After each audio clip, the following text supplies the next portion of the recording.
Bueno, pues buenas tardes a todos por ser puntuales y cumplir con lo que la organización nos pedía.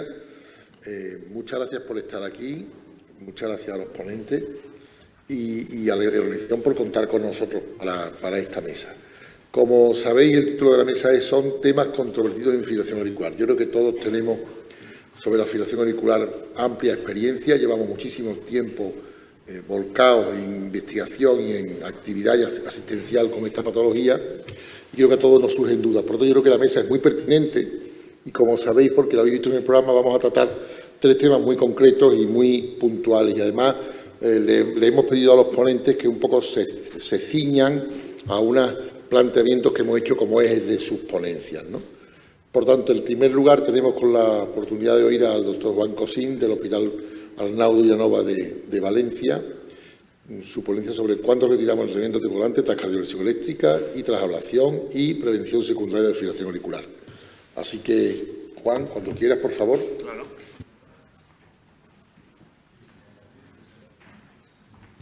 Os recuerdo a todos que, como tenemos una hora, la idea sería que tuviéramos una disertación vuestra de 12, 15 minutos como mucho, para poder después tener un tiempo para la discusión. Perfecto. Muchas gracias, Gonzalo. Muchas gracias a los organizadores, a Pepe por la invitación y a la Junta Directiva de la Asociación de Cardiología Clínica por contar conmigo, por contar con nosotros, y muy especialmente muchas gracias a ustedes, porque esta es la mesa del doble reto, ¿no? El doble reto de no escaparse por ahí y el doble reto de no entrar en siesta en este momento, con lo cual tenemos unos minutos muy entretenidos. Y yo tengo el doble reto de mostrarles lo que les quiero mostrar, que ya he visto a compañeros que lo han tenido difícil, pero lo hemos conseguido, fenomenal. Bueno, pues nada, les decía buenas tardes y vamos al tema. Yo les voy a hablar de dos aspectos. Aquí pone cuándo retiramos el tratamiento anticoagulante tras la cardioversión eléctrica. Yo les digo ya, o sea, no les voy a mostrar mucho más de esto, que cuando el CHAS base es mayor de 1, o sea, es decir, cuando hay un factor de riesgo, yo no lo retiro después de una cardioversión. Sí que les hablaré de cuándo retirarlo o no de una ablación, que esto es un tema que podemos entrar en debate, y sobre la prevención secundaria de la fibrilación auricular. Después de hablar con Gonzalo y después de hablar con los organizadores, es más la prevención de nuevos eventos de fibrilación auricular o cómo evitar la progresión de la fibrilación auricular. Y voy a empezar por este aspecto. Este es mi conflicto de intereses en relación con esta charla. Y bueno, decirles que en cuanto al control del ritmo y el control de la frecuencia cardíaca, que es un aspecto que el cardiólogo clínico siempre tiene que decir cuando tiene delante un paciente con fibrilación auricular, pues muchas veces nos hemos dejado guiar o hemos hecho lo que las guías nos recomendaban, que estaban basadas en este estudio. Este estudio ya es de 2002, el estudio AFFIRM, que fíjense que la reducción o el control del ritmo, revertir a ritmo sinusal, parecía que tenía peor, o por lo menos esto es lo que salió, había una tendencia peor resultado, tendencia no significativa, peor resultado que el control de la frecuencia cardíaca. Y por eso durante muchos años las guías ponen en primer lugar el control de la frecuencia cardíaca. Pero fíjense en esta diapositiva cómo el control de la frecuencia, el estar en ritmo sinusal, como es esta parte de aquí, esto es un subanálisis de la AFFIRM, cómo el estar en ritmo sinusal reduce la mortalidad. Por lo tanto, es bueno estar en ritmo sinusal, ¿no? Y la otra cosa que se pueden imaginar es que la anticoagulación va bien. Antes, cuando un paciente revertía ritmo sinusal, muchas veces tendíamos a quitar la anticoagulación. Y tal vez por eso el control de la frecuencia cardíaca tenía menos eventos en este estudio, ¿no? Por eso ya se pueden imaginar que yo no soy muy de la idea de quitar la anticoagulación aún después de la ablación, pero luego les hablaré de esto.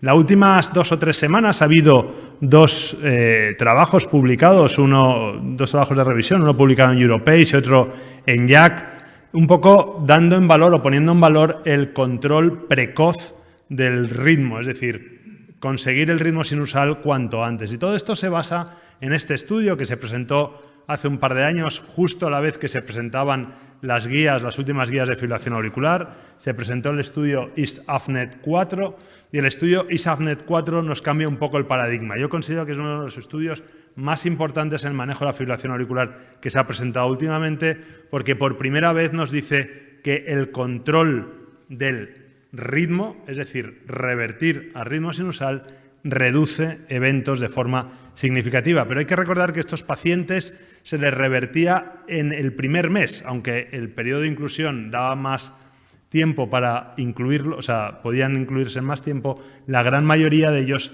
se revertían en las primeras semanas a ritmo sinusal. Y fíjense que en este estudio hay una reducción prácticamente del 30% en muerte cardiovascular y del 35% en ictus, en el brazo de control del ritmo.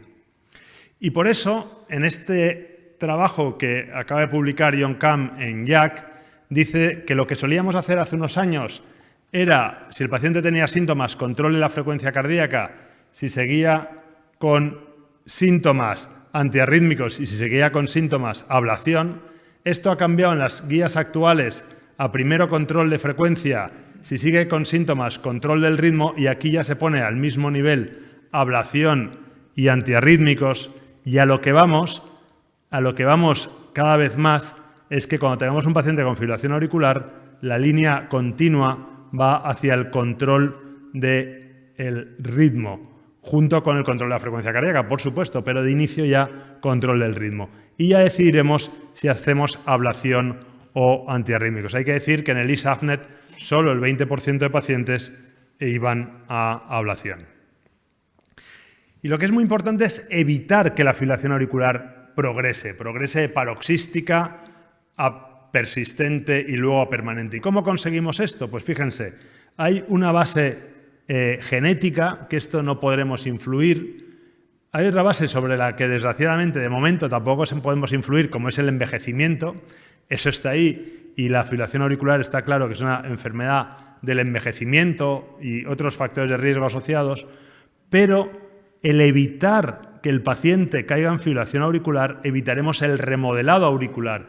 Y por eso, cuanto antes mantengamos o decidamos que el paciente tiene que permanecer en ritmo sinusal, habrá menos remodelado y conseguiremos que el paciente permanezca más tiempo en ritmo sinusal y reduciremos el número de recidivas. ¿Y qué factores influyen en todo esto? Pues fíjense, factores que actúan en contra son la edad, el crecimiento de la aurícula izquierda, comorbilidades como la hipertensión, la diabetes, la apnea del sueño, tener enfermedad renal crónica, el HAT-score. ¿Quién de ustedes conoce el HAT-score? Nadie, ¿verdad? El CHA2-VASc todos, ¿no? Pero el HAT lo conocen. Bueno, el HAT-score es precisamente un score que incluye hipertensión, edad mayor de 75 años, la tía de accidente isquémico transitorio o ictus, C para enfermedad pulmonar crónica o H para heart failure, para insuficiencia cardíaca. Y cuando es mayor de 5, es decir, cuando un paciente tiene todos estos componentes, es prácticamente seguro que la fibrilación auricular va a progresar. Mientras que si solo tiene uno o dos de estos factores, el riesgo de que progrese a fibrilación auricular permanente es mucho menor. Y otras, bueno, pues el tener cardiopatía isquémica y demás también conlleva aumentar el riesgo de que progrese. ¿Y qué factores disminuyen el riesgo de progresión? Pues la pérdida de peso, intervenciones en el estilo de vida como es reducir el consumo de alcohol, esto reduce hasta un 30% el riesgo de recidivas de fibrilación auricular, terapia asociada como es antifibróticos como los antagonistas de aldosterona, estatinas, IECAS o ARA2, la CPAP en el paciente con apnea del sueño también reduce el riesgo de progresión, la actividad física y cuanto antes intentar la reversión al ritmo sinusal para evitar el remodelado. Y todo esto, todo este control de estos factores que les he comentado, lo ideal es hacerlo de forma integrada y que el paciente de fibrilación auricular sea atendido como una patología por sí. Ya se están creando muchas unidades o consultas especializadas de fibrilación auricular para tratar al paciente de forma holística, teniendo en cuenta todas estas problemas que suele tener este paciente. Y luego, la segunda parte de mi charla, ya lo tenemos en ritmo sinusal, lo hemos conseguido, qué bien, nuestro paciente va a vivir más, pero ya he dicho que con cardioversión yo no retiro anticoagulación, pero ¿qué hacen ustedes? Yo creo que esto, siempre lo digo, manos arriba, a ver, ¿quién de ustedes, tras una ablación, y esto es una... bueno, pues esto se preguntaba en New England hace menos de un año y hay un debate muy interesante. ¿Retira usted, quién de ustedes retiran habitualmente la anticoagulación tras una ablación exitosa? Levanten la mano. ¿Nadie o nadie se quiere mojar? ¿Gonzalo la retira a veces o siempre? Bueno, entonces estás adelantado, que hay una opción para ti. Nadie la retira, o sea, nunca la retiro, tampoco, y a veces, venga, por lo menos lo del gallego, ¿no? Ya que estamos en Galicia. Bueno, muy bien, muy bien. Pues ahí estamos. Fíjense, lo que está claro es que en el Flutter lo tenemos, yo creo que más claro, porque el éxito de la ablación del Flutter es mayor, ¿no? Miren que no se incrementa, es un metaanálisis relativamente reciente, menos de un año, no incrementa el riesgo de ictus, el retirar la anticoagulación, tampoco cambia el riesgo hemorrágico, pero lo que sí que hace el mantener la anticoagulación es reducir la mortalidad. Ténganlo en cuenta. Yo sí que digo, que yo sí que admito que pacientes con Flutter que al año están estables, que no han recidivo, yo sí que retiro la anticoagulación.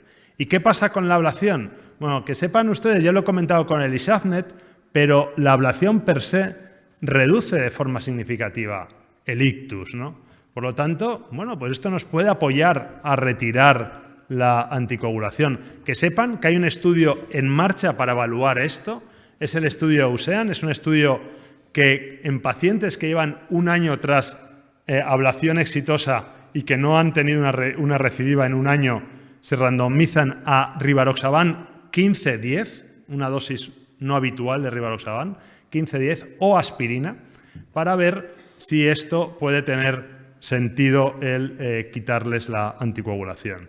¿Y qué es lo que podemos hacer? Lo que se nos está ocurriendo y lo que comentaban los editorialistas del New England cuando decían quitar la anticoagulación en el paciente con fibrilación auricular que ha sido sometido a una ablación de forma exitosa, pues la opción del ACOT in the pocket, ¿no? O el anticoagulación en the pocket. Ahora tenemos dispositivos que permiten un control eficaz de las recidivas de fibrilación auricular y una posibilidad, si estos dispositivos son fiables, que luego lo comentaré, pues sería una posibilidad que el paciente estuviera continuamente monitorizado, y si está continuamente monitorizado y podemos detectar de forma fiable las recidivas, pues el ACOT in the pocket podría ser una estrategia válida.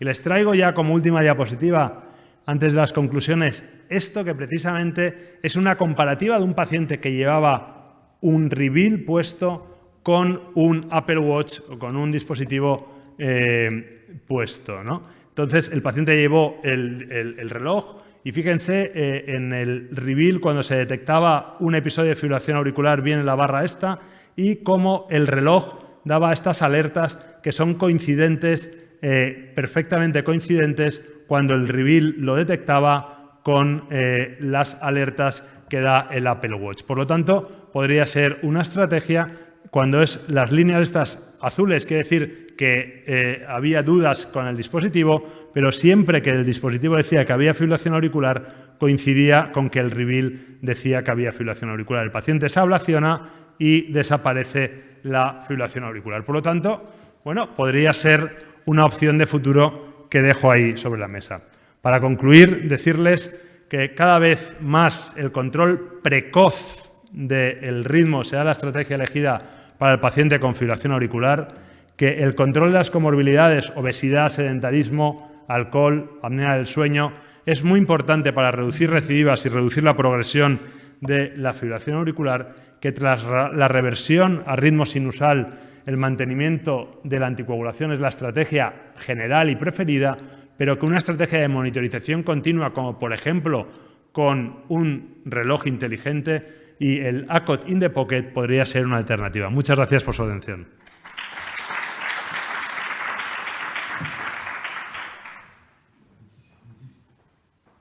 Muchísimas gracias, Juan, y sobre todo muchas gracias por ceñirte al tiempo y además por lo interesante de tu exposición. En segundo lugar, el doctor David Vivas, que todos conocéis del Hospital Clínico San Carlos de Madrid, nos va a responder a unas dudas sobre tratamiento anticoagulante en situaciones concretas, en concreto infarto agudo de miocardio, prótesis biológicas, TAVI y sobre el cierre de la orejuela y algún otro aspecto más que nos va a comentar. Cuando quieras, David. Buenas tardes a todos. Muchas gracias por la presentación. Gonzalo, perdón, para cerrar esta y abrir la otra. Juan, ¿cómo lo habéis hecho? Perdonad, que es que no me coge. Sí, como tú eres el profesional. Sí, absoluto. A ver, sí, es que hay que agacharse, no te creas tú, no se ve. ¿Dónde está? Tienes que llevar ahí el puntero. Sí, no está el puntero. Ya, Esto no estaba preparado, ¿eh? Se perdió. Vamos a... Bueno, esto, aquí hemos hecho alguna... Pero puedes ir hablando, yo te lo voy arreglando. Contamos un chiste. Ah, mira, el puntero, lo que pasa es que el puntero está ahí, pero no se ve aquí en la pantalla. Claro. A ver si nos puedes echar una mano. Sí, antes ya ha pasado, antes ha pasado... Que parece como si estuviera duplicada la... No. ¿Y dónde lo ves tú? Que se va como una pantalla. Ah, míralo. Pero... Ah, mira. ¡Ostras! Se esconde, ¿eh?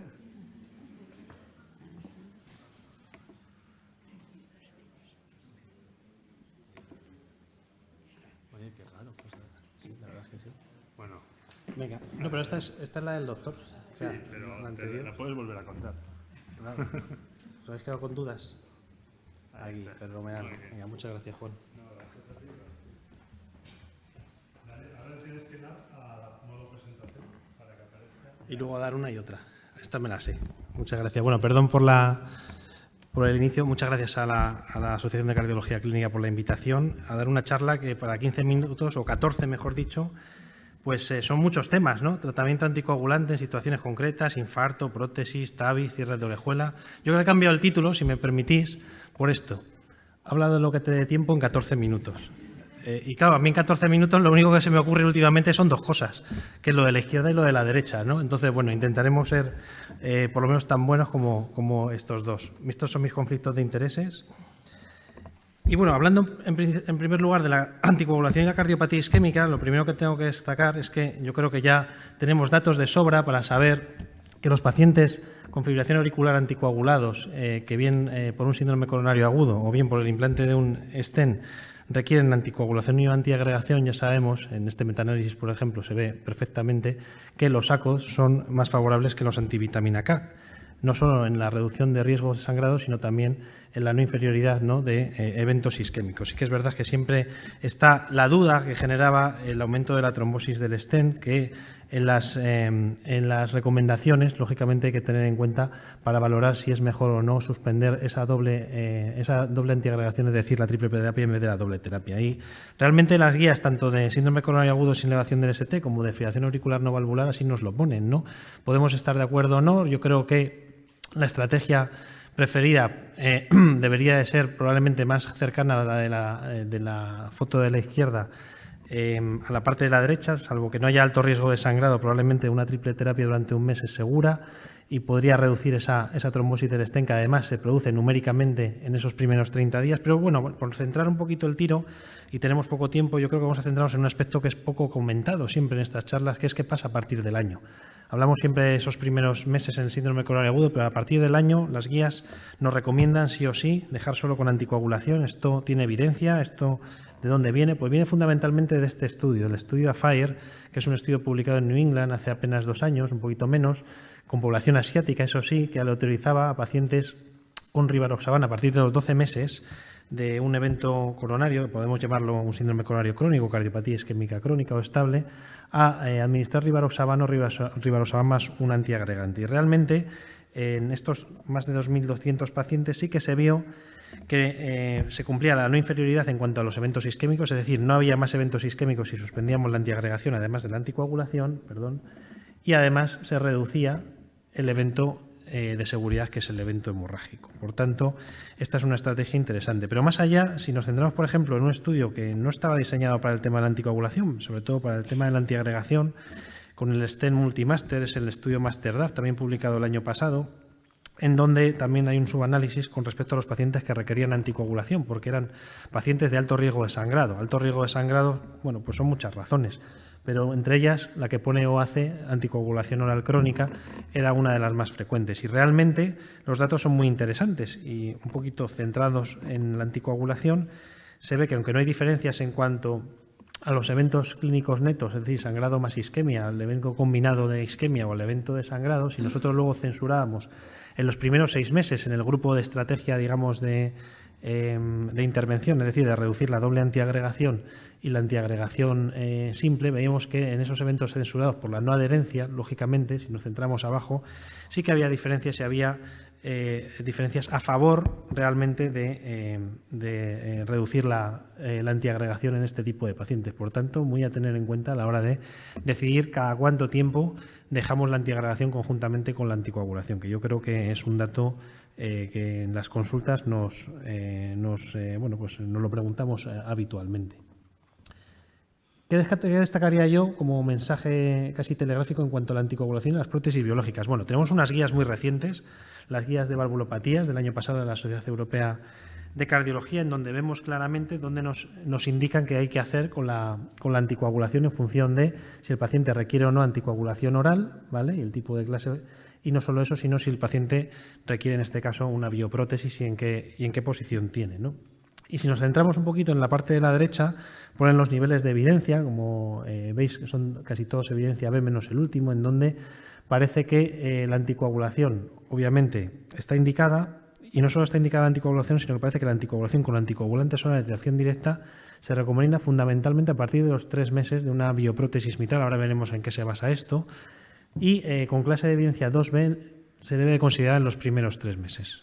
Parece que nos puede llevar a la duda, de decir, ¿pero por qué 3 meses sí y 3 meses no? Bueno, realmente esto no es una casualidad, hay evidencia disponible. El estudio principal es un estudio que se llama el estudio RIVER, que fue publicado hace apenas año y medio, en donde se le autorizaba rivaroxaban con antivitamina K, en este caso warfarina, a los pacientes a los que se le implantaba una bioprótesis mitral, no aórtica, que puede ser a lo mejor lo más frecuente en la práctica clínica, ¿no? Y de esos poco más de 1000 pacientes se veía que se cumplía el evento de no inferioridad, es decir, no se obtenían más eventos isquémicos con una significación numérica, por lo menos en los eventos de sangrado. Por tanto, se podía decir que rivaroxaban era no inferior, en este caso, a la warfarina. Pero bueno, hay que leer siempre la letra pequeña en estos estudios. Y en estos estudios, por ejemplo, la letra pequeña es que solo el 18,8%, o sea, menos de 1 de cada 5 pacientes, eran utilizados en los primeros 3 meses postcirugía. Dejaban en los criterios de inclusión, pues aleatorizarse durante prácticamente el primer año. Y claro, lo que nos interesa probablemente, que donde esté el mayor riesgo, ¿no?, trombótico, eran esos 3 primeros meses. Solo tenemos evidencia pues en una quinta parte de los pacientes del estudio. Un poquito más allá fue el estudio de Wolf, eso es un estudio con edoxaban, en donde ahí tienen el diseño. Yo creo que es importante destacar el diseño por el tema de luego inferir estos datos en la práctica clínica. Al paciente que se le sustituía o se le reparaba de forma quirúrgica con una bioprótesis, la mayoría de las veces, como ven en la parte de abajo, aórtica, reemplazo valvular aórtico. Después de entre 5 y 9 días de ponerle heparina parenteral, se le autorizaba o a warfarina o a edoxaban, con las dosis ajustadas según las que vienen en ficha técnica, ¿no?, que todo el mundo sabe. Y en este tipo de pacientes, que bueno, un poquito más de 200, ¿vale?, muy poquitos, pero bueno, se vio que no había diferencias en cuanto al evento de eficacia, es decir, eventos isquémicos, y en el combinado de seguridad en eventos hemorrágicos. Por tanto, bueno, aquí es verdad que no solo estaban anticoagulados los pacientes por fibrilación auricular, también por otras razones, pero tenemos un poquito de evidencia más acerca de qué hacer con este paciente y si nos valen también los anticoagulantes orales de acción directa en este contexto. Más allá de que, obviamente, todos los grandes estudios pivotales tienen sus subanálisis y tenían en diferentes porcentajes, pequeños todos, lógicamente, pacientes mal llamados antiguamente valvulares, ¿no?, FA valvular antigua llamada, con bioprótesis. De hecho, en este metaanálisis, que también es reciente, se suman un poquito todos esos subanálisis de los ensayos pivotales junto a los estudios que he comentado y también registros, y en donde lo que se puede ver es que como conclusiones pues no hay diferencias en cuanto a los eventos isquémicos, y sí que parece que el metaanálisis nos da un poquito mayor de seguridad a nivel de eventos de sangrado en los pacientes con anticoagulantes orales de acción directa. Ya digo, en pacientes con bioprótesis valvulares. ¿Qué pasa con las TAVIs? Que sería el siguiente paso. Las TAVIs, que son una bioprótesis también, lógicamente.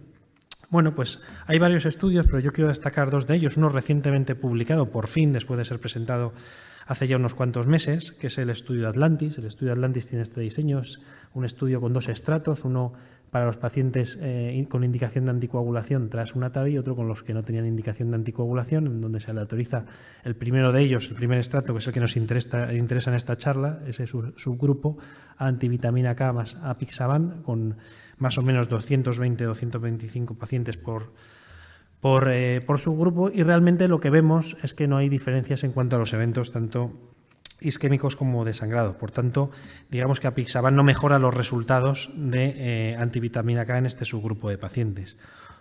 Muy parecidos, por decirlo de alguna forma, son los resultados del Envisage. Este es un estudio con edoxaban en los pacientes post-TAVI. Además, es un estudio en el que han participado muchos investigadores españoles y que se publicó en New England también el año pasado, presentado en el Congreso Europeo, en donde se hace pues, una aleatorización en unos 1.500 pacientes aproximados a edoxabano anticoagulantes antivitamina K. No hay diferencias entre los eventos o beneficio clínico neto de los pacientes y se obtuvo un aumento significativo de sangrado, sobre todo sangrado gastrointestinal en el grupo de edoxaban. Realmente esto luego se ha visto que ha estado un poco más, ceñido a los pacientes que tomaban antiagregantes plaquetarios asociados, cosa que también va a favor del mensaje que hemos comentado antes. Por tanto, habría que verlo. Lo que pasa es que es verdad que son dos estudios que están diseñados de una forma un poco curiosa, porque claro, si queremos buscar diferencias en este tipo de estudios con esta N, pues claro, hay que ver que los estudios pivotales, que fueron donde se obtuvieron esas diferencias, tanto no inferioridad, eventos isquémicos, hemorrágicos, tenían hasta 15 veces más pacientes. Por tanto, inferir cualquier cosa en este subgrupo pues es cuanto menos complejo. Y es verdad que con 15 veces más pacientes pues sí que se vio que había diferencias en cuanto, por ejemplo, al riesgo hemorrágico entre la antivitamina K y el anticoagulante oral de acción directa. Por lo tanto, es una cosa reflexional que seguro que luego en la discusión podemos discutir. A modo de resumen, ¿qué es lo que hay que hacer en este tipo de pacientes? Tanto bioprótesis TAVI o bioprótesis quirúrgica. Pues yo me quedaría con este esquema, publicado también recientemente en el European Heart Journal, que yo creo que nos da un poco la clave, ¿no? Y si nos centramos un poco en la parte de las válvulas, en la bioprótesis, tanto en posición aórtica como en posición mitral, en función de si el paciente tiene o no tiene fibrilación auricular, fijaos que en verde nos comentan que los ACOD probablemente sean igual de seguros, igual de efectivos que los antivitamina K, un poco con mayor eficacia en la bioprótesis mitrales por el tema del River, pero no por otra razón. O sea que por lo menos iguales se puede decir que probablemente podrían ser. No me centro en el tema de no anticoagulación o no fibrilación auricular, porque ese daría para otra charla y ya vamos un poco justitos de tiempo. Tenemos, para terminar, el tema de la anticoagulación en el cierre de orejuela, que daría también para otra charla, pero que me gustaría destacar 3 o 4 mensajes muy claros para que se lleven a casa.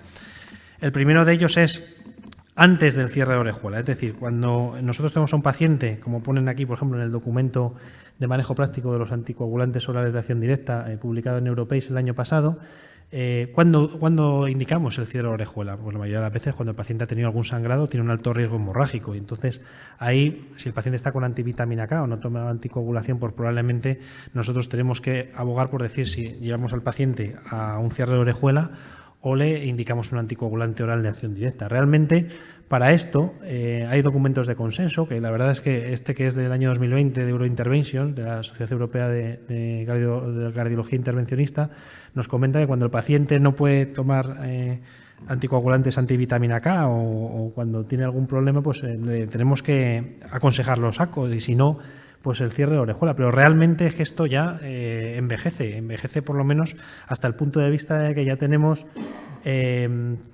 evidencia a través de este estudio, y evidencia no solo a corto plazo. Este es un estudio en el que se comparaba y se aleatorizaba el estudio Prague 17 a los pacientes con una serie de criterios, obviamente, de alto riesgo de sangrado, el cierre de orejuela versus el anticoagulante oral de acción directa. En la primera publicación se vio que no había diferencias significativas entre una y otra estrategia, pero es que ha salido recientemente, hace unas semanas, publicada la de los resultados a 4 años, en donde parece que las curvas se van separando y son favorables al cierre de orejuela. Realmente no quiere decir que a todos los pacientes les tengamos que mandar a cierre de orejuela, pero realmente es una opción que tenemos que tener en cuenta y hay que considerar. Por ejemplo, con las dificultades que hay en algunas zonas en España, concretamente en la Comunidad de Madrid, con las restricciones del visado para los anticoagulantes orales de acción directa, no me extrañaría que fuera más fácil mandar a los pacientes a cierre de orejuela que ponerles un anticoagulante oral de acción directa. Vamos, yo creo que eso merecería la pena registrarlo. Yo creo que probablemente las autoridades nos darían más facilidades. Pero bueno, si queréis luego lo comentamos también. Otra cosa sería qué pasa después del cierre de orejuela. Bueno, yo a mi paciente le he cerrado la orejuela, pero es que cerrar la orejuela no quiere decir que no necesite tratamiento antitrombótico. Y realmente esto, por ejemplo, es una foto que sacamos de las guías que poco a poco va cambiando, pero el paciente necesita por lo menos antiagregación. De hecho, fijaos que digamos, las diferentes estrategias vienen más o menos un poco mandadas por cada estudio o para cada registro de cada dispositivo, ¿no? Nosotros ahora en nuestro centro estamos optando por una estrategia que es la de doble antiagregación más o menos durante 2 meses y luego quitar uno de los 2 antiagregantes, pero con poca evidencia todavía. Hay estudios en marcha. A mí me gusta, por ejemplo, enseñar esto, que es una diapositiva de un estudio del Clínic de Barcelona, en donde han visto que a lo mejor no hay que elegir entre anticoagulación y antiagregación, o entre el ACOD y el cierre de orejuela, sino que a veces a lo mejor una dosis bajita de un anticoagulante oral de acción directa, como comentan en este estudio, pues puede ser segura y a lo mejor evitar con ese riesgo-beneficio el tema de mayores eventos de sangrados. Hay estudios, Diego, nosotros por ejemplo estamos participando en el estudio ANDES, que es un estudio que compara las 3 estrategias, antiagregación simple, doble antiagregación o anticoagulación oral de acción directa, y que probablemente en el próximo año haya ya resultados que nos vayan a ayudar un poquito más a discernir cuál es la pauta correcta. Sin más, pues quería terminar con la última diapositiva. Como mensajes para llevar a casa me quedaría con estos 3. En el tema de la anticoagulación y cardiopatía isquémica, yo creo que si un paciente tiene un síndrome coronario agudo, le han implantado un stent y el paciente tiene fibrilación auricular, el ACOD, utilicemos la estrategia que utilicemos, tiene mejores resultados que la antivitamina K. Yo creo que eso lo tenemos claro. Lo que pasa es que a lo mejor hay más dudas en saber cuál es la estrategia después. A mí, particularmente, si el riesgo de sangrado lo permite, yo abogaría por una estrategia de triple terapia durante un mes y reducir luego a doble terapia desde el mes 1 hasta los 6 o 12 meses en función del tipo de evento. Si es un evento agudo, si se le ha implantado un stent, si ha sido quirúrgico, tratamiento médico, y casi siempre optar por clopidogrel como el antiagregante de estrategia. Y si han pasado más de 12 meses, creo que la estrategia por defecto tiene que ser la monoterapia con anticoagulación, salvo que el paciente tenga un altísimo riesgo de isquémico y poco hemorrágico. En cuanto a la anticoagulación y las bioprótesis o las TAVIs, yo creo que los ACOD sabemos que no son inferiores frente a vitamina K y creo que falta evidencia en los 3 primeros meses tras implante de una bioprótesis. Y por último, con respecto al cierre de orejuela, yo creo que hay resultados favorables frente al ACOD, pero quedan muchas dudas, por ejemplo, cuál será el tratamiento ideal tras el procedimiento, ¿no? Si doble antiagregación 2 meses, si antiagregación simple de manera indefinida, con qué antiagregante y cuál es el papel de los ACOD, todavía está por discernir y que creo que probablemente en los próximos meses tengamos resultados. Sin más, muchísimas gracias y a vuestra disposición.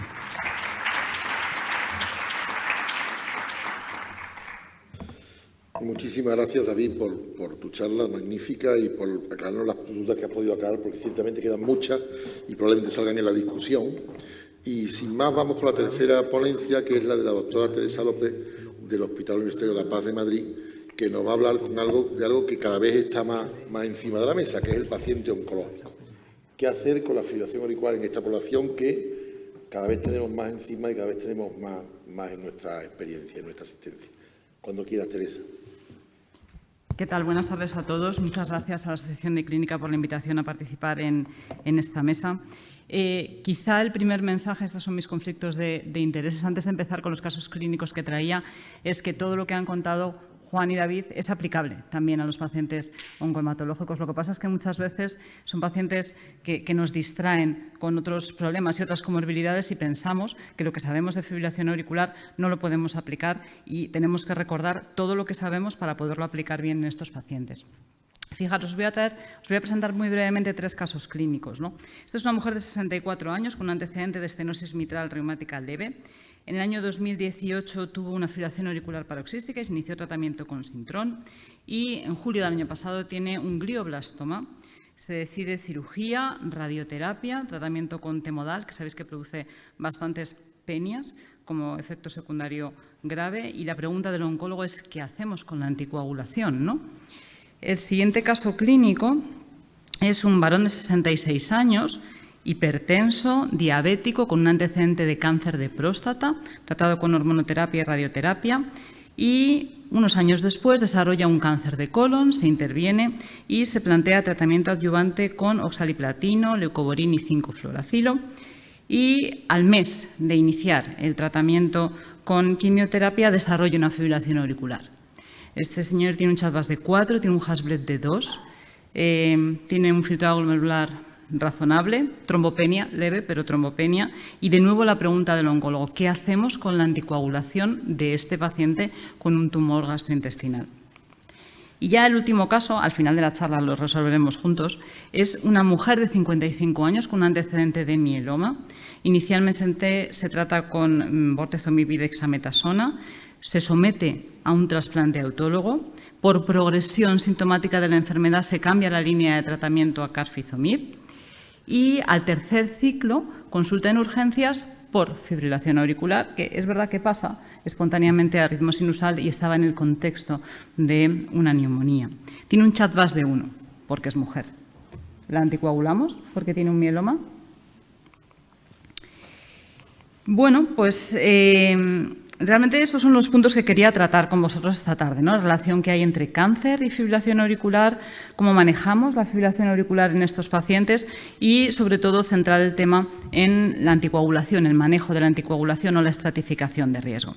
Realmente, cáncer y enfermedad cardiovascular, veáis el registro que veáis, están muy relacionados y la población con cáncer activo o con antecedentes de cáncer tiene mayor prevalencia de fibrilación auricular que la población general, independientemente de la edad, del sexo, de otros factores de riesgo que sabemos que aumentan la prevalencia de fibrilación auricular.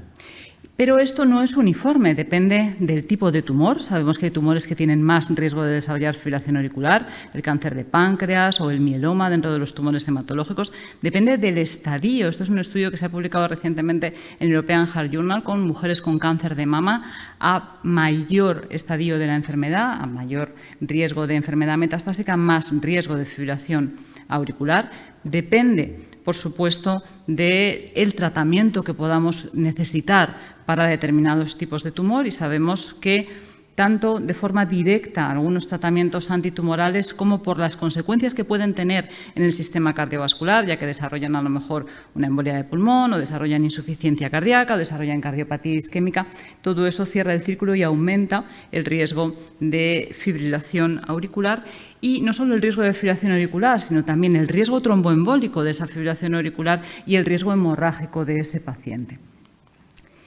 Por supuesto, el paciente, las características del paciente es otro de los puntos clave para unir cáncer y enfermedad cardiovascular. Sabéis que 2/3 de los pacientes con cáncer tienen más de 65 años, es decir, empiezan ya en una época en la que la fibrilación auricular es más prevalente y, además, al menos 1 de cada 3 pacientes con nuevo diagnóstico de cáncer o tiene cardiopatía o tiene al menos 2 factores de riesgo cardiovascular que también van a favorecer el desarrollo de esta fibrilación auricular. Por tanto, el aprender a manejarla forma parte de la rutina de las consultas de cardiología, no necesariamente de las consultas de cardiooncología. Y podemos encontrarnos con diferentes escenarios y va a haber que adaptar todo nuestro conocimiento de la fibrilación auricular a estos escenarios. No es lo mismo una fibrilación auricular posoperatoria que el paciente que ya tenía fibrilación auricular y ahora se enfrenta a un tratamiento oncomatológico que igual hay que cambiar el tratamiento anticoagulante o que cambia su riesgo hemorrágico o trombótico. Quizá el punto más complejo de manejar en general es cuando el paciente desarrolla un primer episodio de fibrilación auricular, bien durante el tratamiento, bien en el primer año de diagnóstico de cáncer o secundario a otras toxicidades. Y el último punto, que serían pacientes supervivientes de cáncer con fibrilación auricular. Yo creo que aquí ninguno tenemos dudas de que el manejo debe ser similar al de la población general. Si nos centramos en el punto 3, pacientes que tienen un primer episodio de fibrilación auricular, sabemos que esta fibrilación auricular tiene más riesgo de mortalidad, tiene más riesgo de insuficiencia cardíaca y la mayoría de los registros hablan también de un mayor riesgo tromboembólico. Por tanto, tenemos que manejarla de forma conjunta con los oncólogos y con los hematólogos, porque nosotros no tenemos toda la experiencia acumulada en el manejo de los fármacos antitumorales y es verdad que podemos aportar mucho, sobre todo en el campo del manejo de los anticoagulantes directos proyectos a los oncólogos que tienen menos experiencia que nosotros. ¿Qué dicen las guías? Pues las guías hasta ahora dicen que hay que manejar la fibrilación auricular del paciente con cáncer igual que la fibrilación auricular de la población general. Tenemos nuestra estrategia de ABC, tratando de evitar el ictus, de mejorar los síntomas de nuestros pacientes y de tratar las comorbilidades. Y en el apartado de mejorar los síntomas, tradicionalmente también se apostaba por una estrategia de control de frecuencia cardíaca en los pacientes oncológicos sí o sí, y realmente ahora las cosas están cambiando y depende mucho de las características del paciente. Depende de si el paciente acumula muchos factores de riesgo para tener fibrilación auricular, de si el paciente está con algún tratamiento que es muy proarrítmico o si es un episodio de fibrilación auricular en un contexto potencialmente reversible, como puede ser pues el desarrollo de insuficiencia cardíaca por antraciclinas o como puede ser una embolia de pulmón o una neumonía. Centrando el tema ya un poco en la estratificación de riesgo tromboembólico de estos pacientes, bueno, pues las guías nos dicen que lo hagamos exactamente igual que en la población general. Y aquí es donde necesitamos un poco más de ayuda y probablemente necesitamos trabajar un poco más en registros prospectivos o en ensayos clínicos que nos ayuden a tomar determinadas decisiones. Es verdad que sabemos que en todos los pacientes el CHA2-VAS es dinámico, que el riesgo embólico aumenta si no utilizamos las dosis adecuadas de los anticoagulantes. Todos los pacientes con cáncer o no pueden tener interacciones medicamentosas.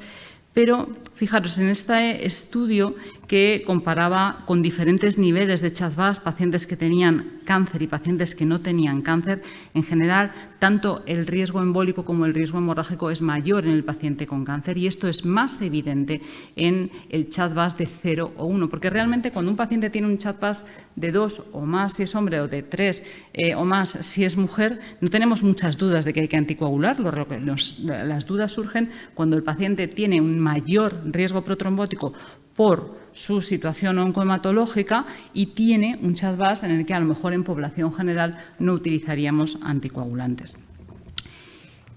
¿Qué datos tenemos? Bueno, sabemos que algunos tipos de tumores tienen más riesgo que otros con respecto al riesgo embólico, por tanto, el tener este tipo de tumor, el tener un cáncer de páncreas, un cáncer uterino, un cáncer de mama, podría ayudarnos a tomar la decisión de anticoagular a un paciente que tiene un CHA2-VAS de 0 o de 1 en el contexto de cáncer activo, pero también es verdad que tenemos que tener en cuenta que hay tumores que tienen mayor riesgo hemorrágico y que, por tanto, nos van a hacer ser un poquito más restrictivos en el manejo de la anticoagulación. Lo que sí que está claro es que si no anticoagulamos bien a los pacientes con cáncer se mueren más.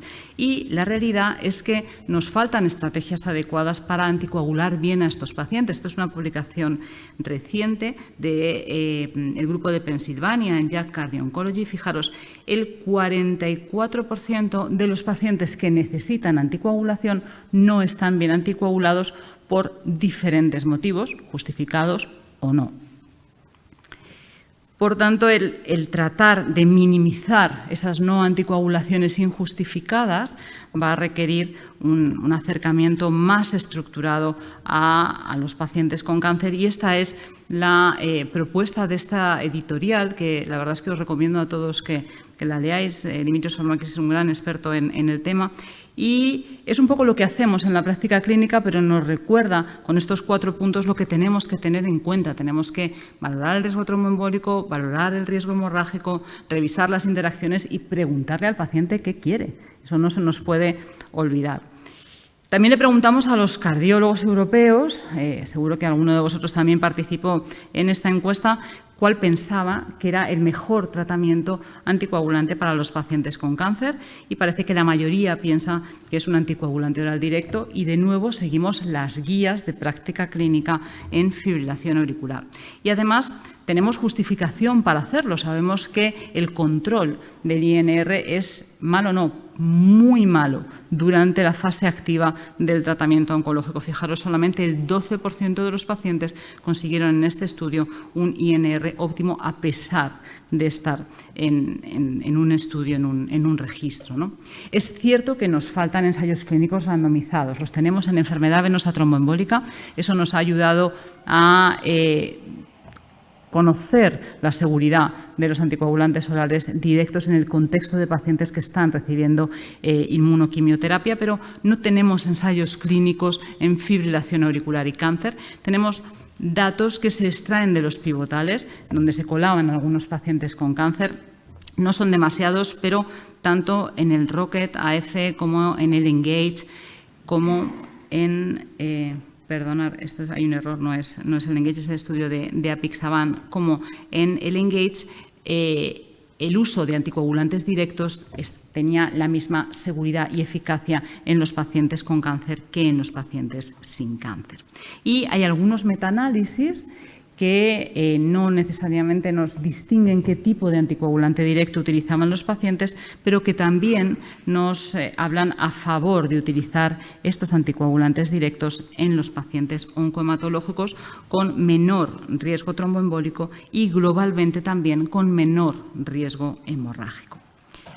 Para tratar de organizar un poquito la práctica clínica fuera de lo que son las guías o de lo que son las recomendaciones, desde el grupo de cardio-oncología de la SEC hemos elaborado estos algoritmos de manejo de la anticoagulación en los pacientes con cáncer, que los podéis descargar de la página web del grupo, y revisando, antes de pasar a la solución de los casos clínicos, el manejo de la fibrilación auricular, veis que planteamos inicialmente como tres etapas, ¿no? Primero, conocer el riesgo embólico del paciente, alto, intermedio o bajo. En el alto está claro que hay que buscar una excusa para no anticoagular al paciente. Tiene que haber un riesgo hemorrágico muy alto, una contraindicación. En el bajo, en general, no vamos a anticoagular a los pacientes, salvo que tengan factores que aumenten su riesgo protrombótico por el tipo de tratamiento antitumoral que reciben o por el tipo de tumor que tienen. Y, como siempre, en el intermedio es donde necesitamos realmente un equipo multidisciplinar con experiencia suficiente para tomar las decisiones y poner en el balance riesgo-beneficio estos factores que favorecen el riesgo trombótico o que favorecen el riesgo hemorrágico. ¿Qué hicimos con nuestros pacientes? Pues a la paciente número 1 le pusimos un anticoagulante directo y la verdad es que fue bien. La paciente falleció en 6 meses, pero por el glioblastoma.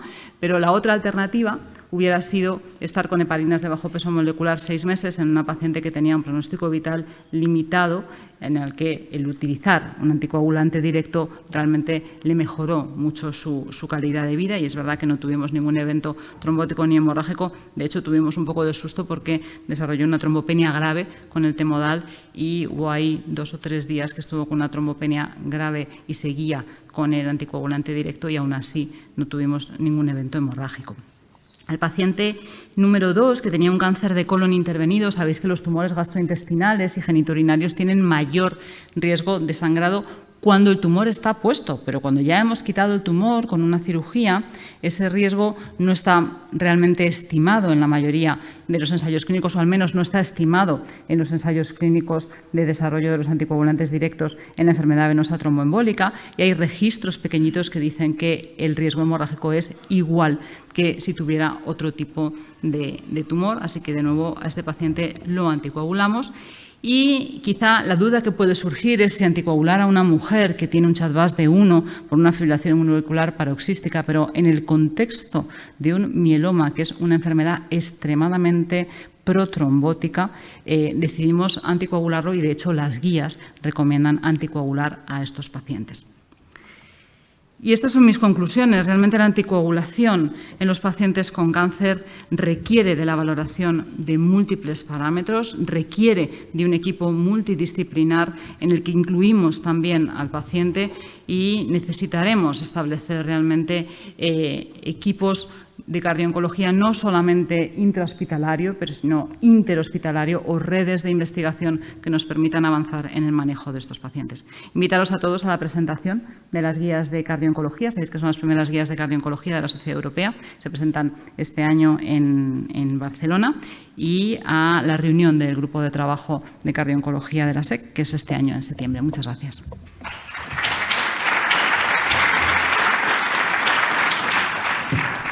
Muy bien, muchísimas gracias, Teresa, por tu interesantísima aportación, en la que yo creo que todos hemos aprendido. Y ya pasamos a la discusión. Tenemos aproximadamente unos 10 minutos y está abierta la discusión para la sala. No sé si alguien tiene alguna pregunta que hacer a alguno de los 3 ponentes. Y para abrir un poquito el fuego, yo me atrevería a hacerle una a cada uno.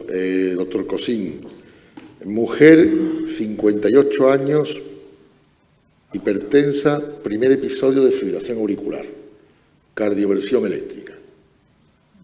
Mujer, 58 años, hipertensa, fibrilación auricular, primer episodio, cardioversión eléctrica. ¿Anticoagulación de por vida? ¿Sí o no?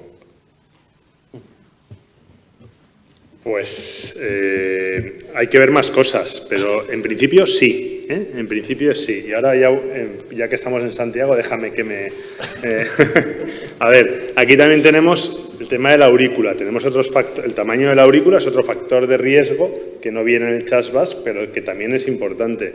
Hay que ver si esa hipertensión ha dejado... O sea, ya hay afectación miocárdica, ya hay hipertrofia, ya hay alteración, o sea, ya hay o sea, no es solo el CHAS-VAS, ¿no? Tenemos que pensar en más cosas. Pero esto es una mujer de 58 años y lo de la edad, siempre tendemos a pensar que 65 y 75, pero la edad es algo progresivo. Esta mujer en un tiempo ya tendrá 65 años y si no le anticoagulamos ahora, a lo mejor después ya no se la anticoagula y vuelve a tener otro episodio y está sin anticoagular.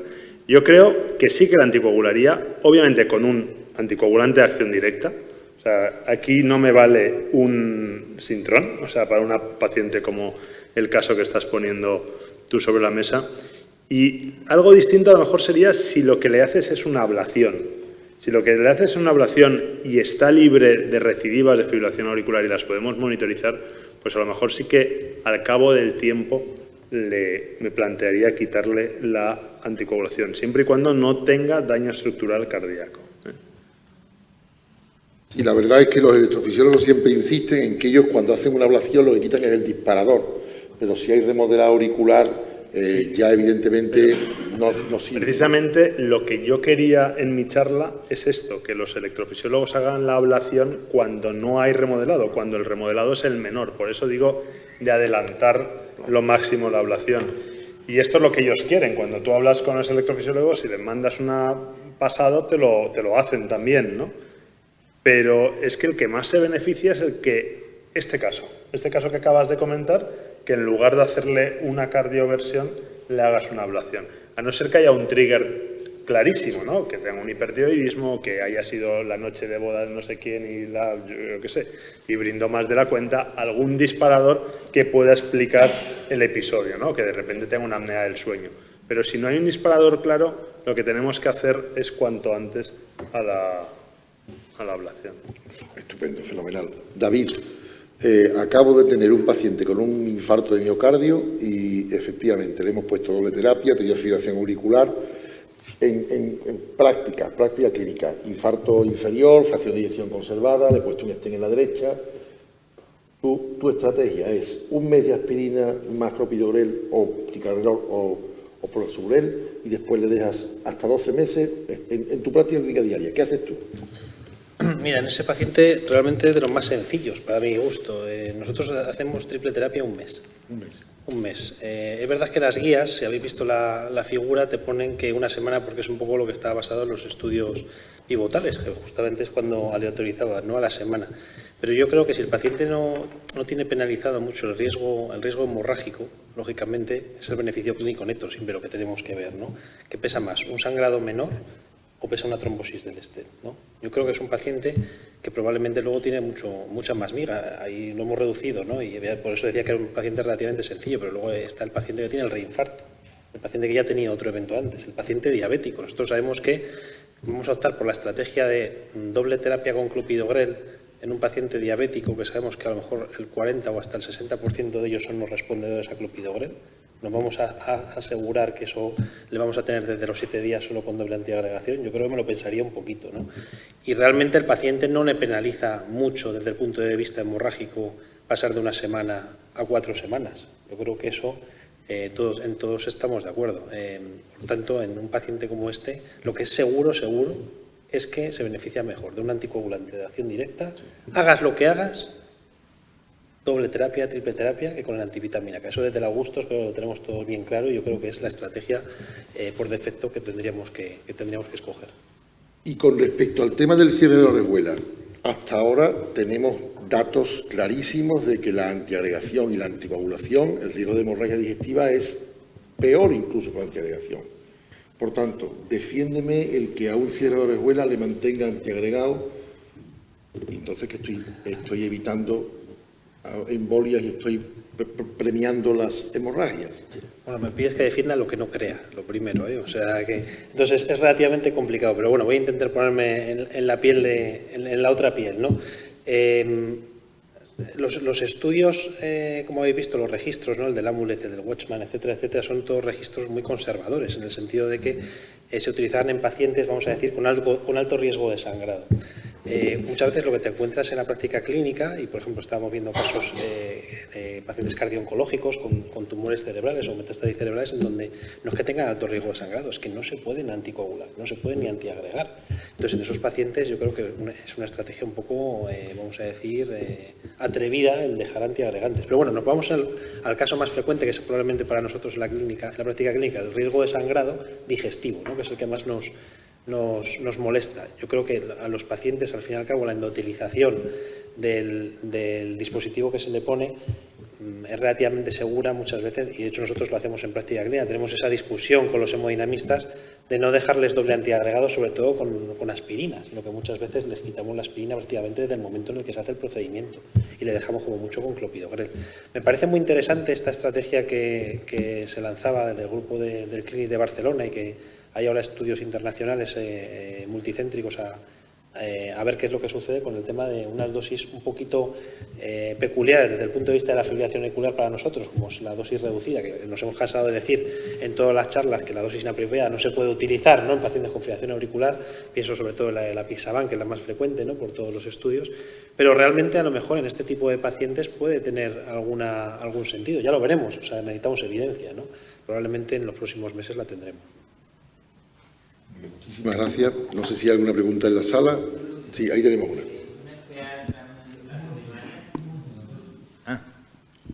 ¿Qué hacéis vosotros en una FA tras una angioplastia primaria? Un paroxismo entrecortado que se quita en poco tiempo.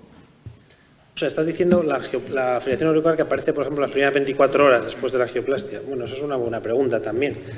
Nosotros, generalmente, mucha gente se basa en el CHA2DS para decir si se anticoagula, habla de la anticoagulación indefinida, ¿no?, en este caso, ¿no? Nosotros nos basamos un poco, no solo en el CHA2DS, sino también un poco en no sé si esto está bien dicho lo que voy a decir, pero es verdad que muchas veces esa fibrilación auricular debería probablemente orientarse como se orienta la fibrilación ventricular. Me explico. Un paciente que te fibrila a 2 horas de una angioplastia primaria, ¿le pones un desfibrilador antes de irse de alta? A ninguno, ¿a que no? Pues muchas veces yo prefiero al paciente, como me comentas tú, dejarle doblemente antiagregado con un antiagregante potente antes que ponerle clopidogrel y un anticoagulante. Yo creo que esa fibrilación auricular, en el contexto del aumento de presión diastólica, etcétera, etcétera, la isquemia, etcétera, etcétera, puede ser, vamos a llamar entre comillas, reversible, y que va a beneficiarse mucho más de una doble antiagregación potente antes de una anticoagulación y una doble antiagregación una semana o un mes con un antiagregante menos potente. De todas formas, hay evidencia sobre esto, de que el que hace episodios de fibrilación auricular en el contexto del síndrome coronario agudo, luego a largo plazo tiene más riesgo de recidivas y más riesgo de ictus si no lo anticoagulas, ¿no? O sea, que es un tema delicado. O sea, yo estoy contigo, que a lo mejor si es justo en el momento pues dices, ostras, esto está claramente relacionado con el evento isquémico. Pero ojo que no son todos, ¿eh? No, es que pasa lo mismo con el paciente, acordaos de los datos con rivaroxabandosis vascular, que decía, son pacientes que no eran FA, pero si calculase el CHA2DS en esos pacientes tenían más riesgo luego, sin tener, estando en ritmo sinusal, de tener eventos, ¿no? O sea, un paciente al final que tiene un infarto, ya tiene uno de CHA2DS, que seguramente sea hipertenso diabético, y que le genera disfunción ventricular, la probabilidad de que ese paciente desarrolle fibrilación auricular es muy alta, ¿no? Por tanto, si haces ese estudio, claro, tienes también ese sesgo por otro lado. Pero bueno, yo creo que hay que usar el sentido común en ese sentido. Muchas gracias. Una penúltima pregunta. Una pregunta para el doctor Cosín. Voy a hacer una pregunta en negativo. Supongamos un paciente con éxito ya un año en ritmo sinusal. ¿A quién no le pararías la fibrilación? Yo creo que a casi todos a día de hoy, yo creo que a casi todos les mantendría la anticoagulación, porque tú no puedes estar seguro de que el paciente no tenga episodios asintomáticos, que son la mayor parte de episodios en el paciente con fibrilación auricular. Entonces, si tú no le puedes monitorizar de forma adecuada episodios silentes, yo lo mantendría y yo lo suelo mantener. Otra cosa es que sea un paciente con un chest muy bajo o pacientes que no tengan ningún daño estructural cardíaco, una ablación muy precoz, bueno, te lo puedes pensar. Pero a la mayoría yo sí que se la mantengo, porque la fibrilación auricular, bueno, sabemos las limitaciones de la ablación. Teresa. Si queréis. Teresa, paciente con un cáncer durante mucho tiempo, la incertidumbre nos ha dicho que había algunas preferencias de unos anticoagulantes sobre otros. Hoy en día creo que ya eso no es así. ¿Nos puede aportar más luz? O sea, ahora mismo no tenemos ninguna regla que nos permita decidir sobre un anticoagulante directo u otro, ¿no? Si esa es la pregunta. Las antivitamina K, en principio, deberían dejar de usarse, salvo que tengas una prótesis mecánica, una estenosis mitral reumática significativa durante la fase de tratamiento activo de cáncer. Las heparinas de bajo potencial molecular no tienen ninguna evidencia en fibrilación auricular, no hay ningún estudio. Parece que se han convertido, o históricamente parecían el tratamiento de elección basado en nada, ¿no? Y ahora mismo los anticoagulantes directos son la opción de estos pacientes. El elegir uno u otro pues va a depender de parámetros que son muy difíciles de generalizar, ¿no? Entre otros, de las interacciones medicamentosas, que no son las mismas de todos los anticoagulantes directos con las terapias antitumorales, eso es muy, muy importante. Y luego es verdad que, igual que en práctica clínica tenemos ciertas preferencias si un paciente tiene más insuficiencia renal o menos insuficiencia renal o necesita otros tratamientos desde el punto de vista cardiovascular para elegir un anticoagulante directo u otro, pues aplicamos lo mismo, ¿no? Pero si la pregunta va por ¿es necesario utilizar apixaban siempre en todos los pacientes oncológicos? La respuesta es no. De hecho, hay evidencias iguales en los anticoagulantes directos antidieza en diferentes campos. ¿Alguna última pregunta de la sala?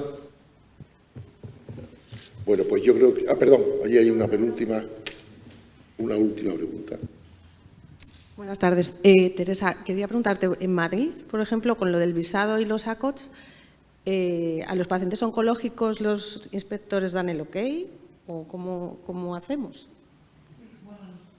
Nosotros, en general, va a ser muy raro que en una ficha técnica de un fármaco, de un antitumoral, veas que se puede combinar con antivitamina K, ¿no? Entonces, utilizando la casillita de contraindicación de Sintrom, no nos suelen poner problemas. Otra cosa es la enfermedad venosa tromboembólica, porque ahí podemos estar todos de acuerdo en que no está indicado el Sintrom o que está contraindicado el Sintrom, pero el Sistema Nacional de Salud no siempre financia el anticoagulante directo en el paciente oncológico. Nosotros no estamos teniendo demasiados problemas, pero básicamente es poner la frase de tratamiento activo de cáncer contraindicado Sintrom. Y ahí. Bueno, muy bien, nos quedaríamos charlando con estos tres señores y señoras una hora más, pero yo creo que vamos a pasar a tomar café por acabar en tiempo y que la mesa siguiente comience a su hora. Así que muchas gracias a los tres.